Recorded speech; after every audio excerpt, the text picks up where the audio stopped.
YouTube. Someone once told me that food placed in the dog's dish is a wasted opportunity. And I agree with that, so I wanted to share with you a few ideas to enrich your dog's meal times. This promotes bonding and can also improve the behavior of your dog. So, one of the first things I like to do, and I don't do all of these in one meal, I usually do 1 to 2 of these activities per meal, but I'm just going to show you all of them at once and you can pick and choose which ones are your favorite. The first one that I like to do, and I highly recommend this for new puppy owners, is doing some handling activity with your dog. So, first I have all of the food measured out for the meal, and when the food is gone, training session is over. Especially for new puppies, I would break this down to much shorter sessions. So with the puppy, I'd maybe do, 5 to 10 minutes of doing these training exercises and then give them the rest of the meal. But with an older dog that has more of an attention span, then you can do the entire meal in this method. So handling exercises, I'll do either a small handful of kibble or 1 kibble at a time. But you can, just pet the puppy. Good job. You didn't nip my hand. You get a kibble. So petting the puppy, kibble. And that way they learn not to bite your hand when a hand comes at them, because puppies like to do that. It's very fun to experiment with things in their mouth. You can also prep them for vet visits this way. So I checked your ear. Good job. You get a kibble. Check the teeth. Good job.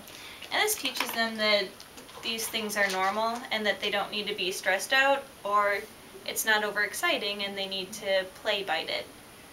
Rosie also doesn't like having her nails clipped, so I start, touching her paws. Good job. And then I can move up to, looking at her nails. Good job.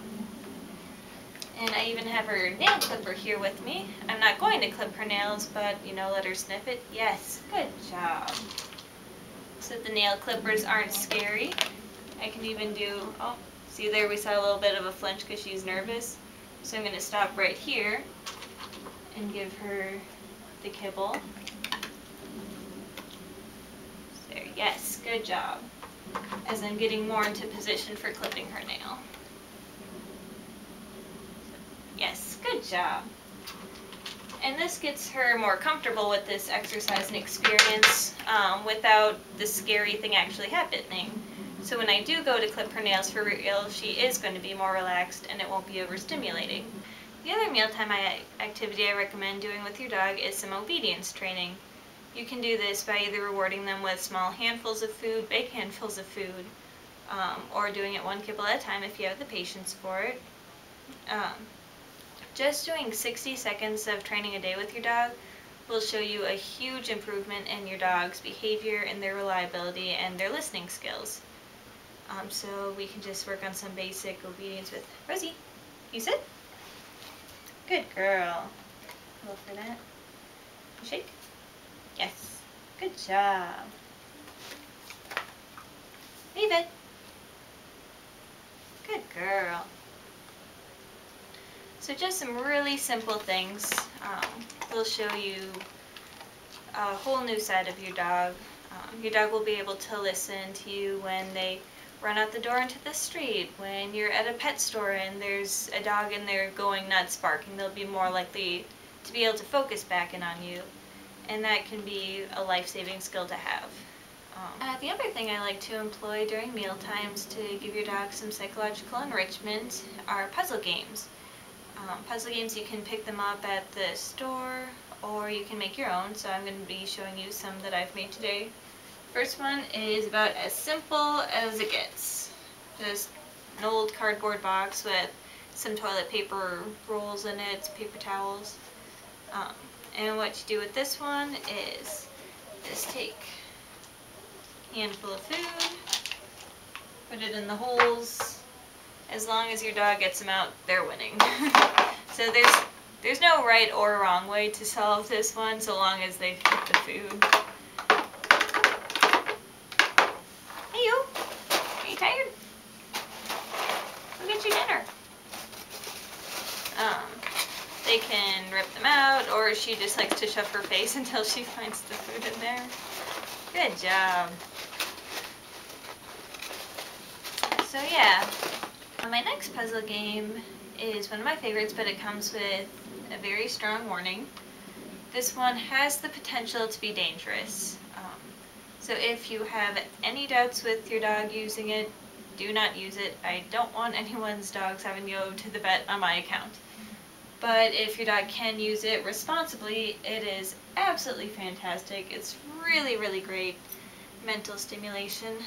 So it's one of these guys you pick up from the store, and what I've done is I retired an old t-shirt, cut up the cloth, and then I put the kibble for her dinner in the fabric, and then the dog gets to rip out the fabric and get the kibble. So tons of fun, very, very challenging, which I like. And I mean, your dog likes food, your dog's gonna like this game. This is also really good for the dogs that love to rip the stuffing out of their toys or out of their dog beds. So giving a positive outlet for that activity without it actually being destructive is always energy being put towards a good use instead of a negative use, so I'm all for it. But never, ever, ever leave your dog alone with this toy. This isn't one that you set up and walk away. This is one that you sit down, you watch them, maybe you have a movie on in the background, but if used responsibly, it's absolutely fantastic. So what I do too is I start out very simple with the dog, just like if you're playing a new video game or a board game. If the difficulty is too high, it's very easy to get frustrated and upset and hate the stupid game and never want to play it again. The same applies to dogs. So instead of setting this whole thing up and leaving it for her to figure it out, I make it really simple at first and let her understand the rules of the game. So the rules are, the kibble is in the fabric pieces, and you have to get it out.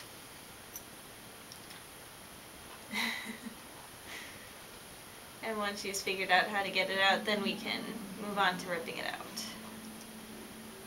So here she goes.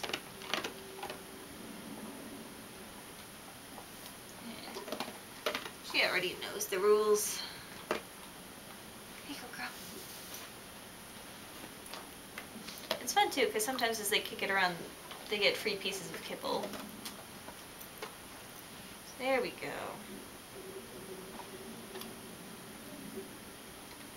Good job. The last puzzle game I have is Snuffle. So this is, it's a game where you hide the kibble in here and your dog gets to sniff it out and find it. What I really like about this one is that it engages the dog's nose, which is the most important sense to them. And, you know, a lot of times they don't get to use it as much as they would like to, so by having a skill that requires them to actually use it is just very enriching for them. And it's made with one of these mats that have holes in it. You tie fleece ties through it in a pattern. I'll post directions in the description. But then you have this fun, engaging game. So you can put their entire meal in here. Just hide it around. Here you go, girl. She's getting tired. There you go. So this is very fun. And again, I don't like to do all of these different games in one session, so maybe I'll do, you know, half of the food in a training session and the other half in a Snuffle mat, or I'll do some of the handling exercises and then the rest of the food in this guy. So just changing it up. A lot of times I'll also do like a puzzle game in the morning, and then at nighttime I'll do training. But just giving them the extra outlet of energy is very healthy for them, and it's also really great for you to spend that extra time with your dog doing something engaging that both of you enjoy. It's just great for the bond. So those are just a few ideas. I hope you develop some of your own and use what you like. Don't use the ones that you don't like. But as always, happy training!